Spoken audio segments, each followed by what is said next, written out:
Shalom les enfants de Dieu. On peut dire la paix soit aux enfants de Dieu du pays, aux chrétiens du pays, ceux de tous les continents africains et aussi ceux de la diaspora et sur le plan mondial.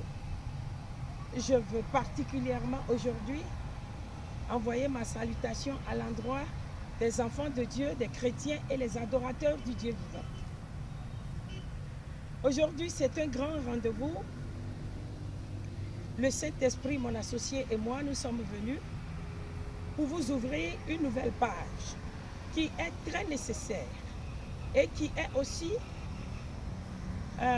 une chose qui doit marcher dans le temps.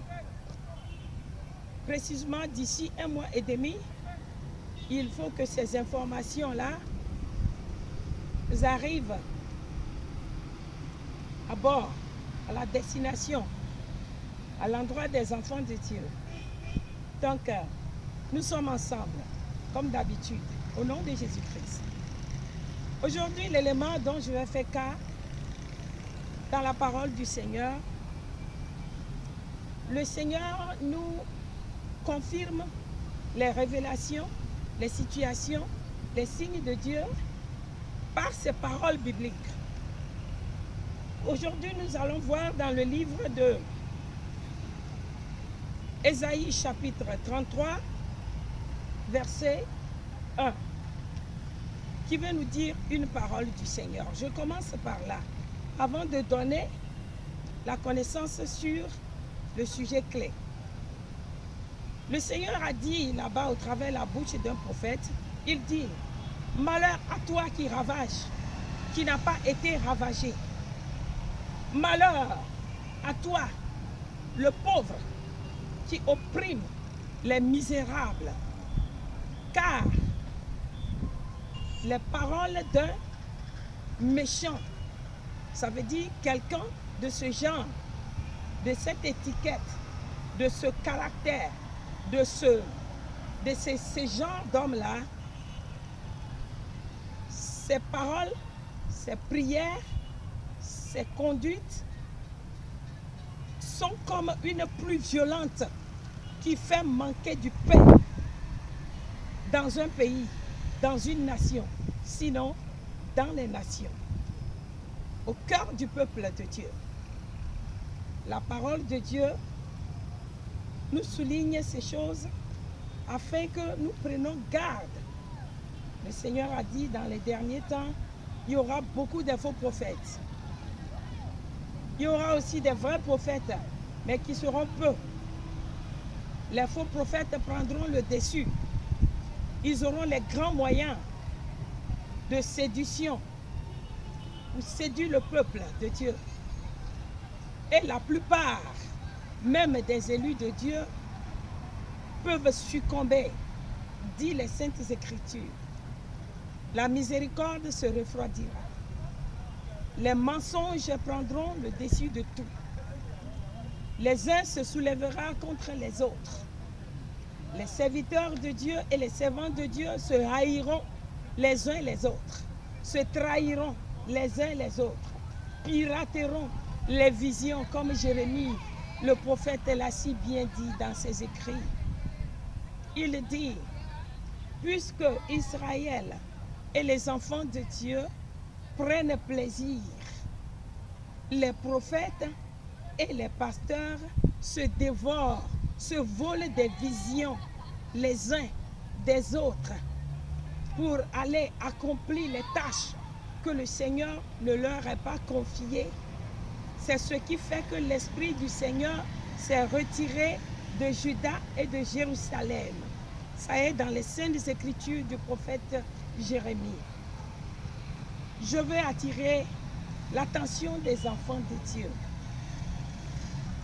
Le chrétien de la diaspora togolaise, le chrétien de la diaspora africaine et sur le plan mondial des autres continents. Je m'adresse à vous dans le nom du Seigneur Jésus-Christ par son esprit de justice qui est sur ma vie. On m'appelle la prophétesse Espérance de Magdala. Je suis de l'église Pentecôte universelle. J'ai un ministère prophétique d'intercession et de révélation qu'on appelle le ministère de la foi, qui me permet de vous dire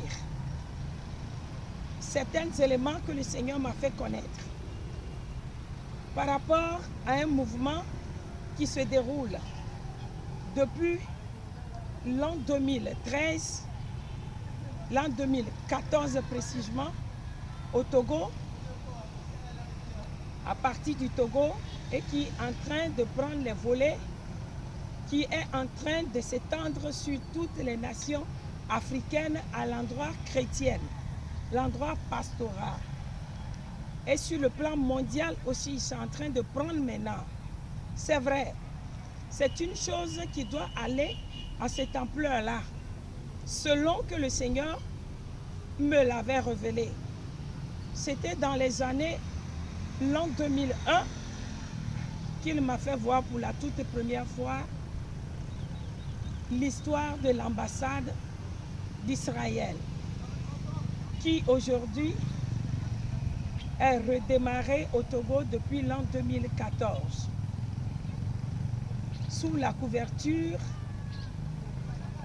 d'un monsieur qui est nommé ministre tout récemment. Ah bon? Et cet homme-là pilote cette vision sans avoir la connaissance, sans recevoir les instructions de Dieu. Parce que il a été sensibilisé par les dires, les échos de ce président et secrétaire mondial des églises, les églises africaines, l'église évangélique. Il est des assemblées de Dieu. C'est un papa honorable que nous respectons bien.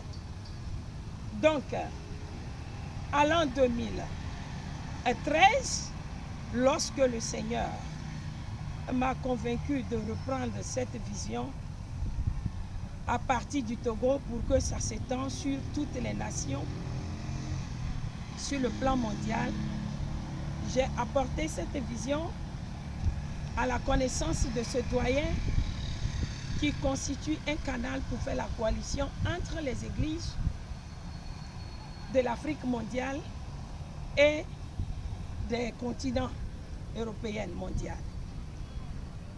Et malheureusement pour le Togo et le Togolais, lorsque ces choses sont tombées dans les oreilles de ce ministre autorité actuel de la place,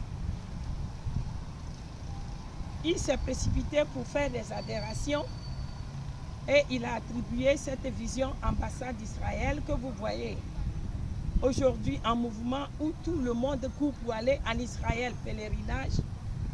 Il s'est attribué à cette vision.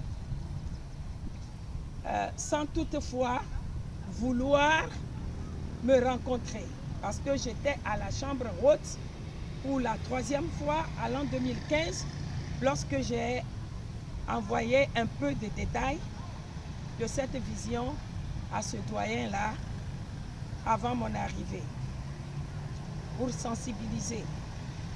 Le premier voyage fut avant mon retour à l'an 2016 de la tour de Sentinelle, l'intercession où j'étais caché pour 2 ans.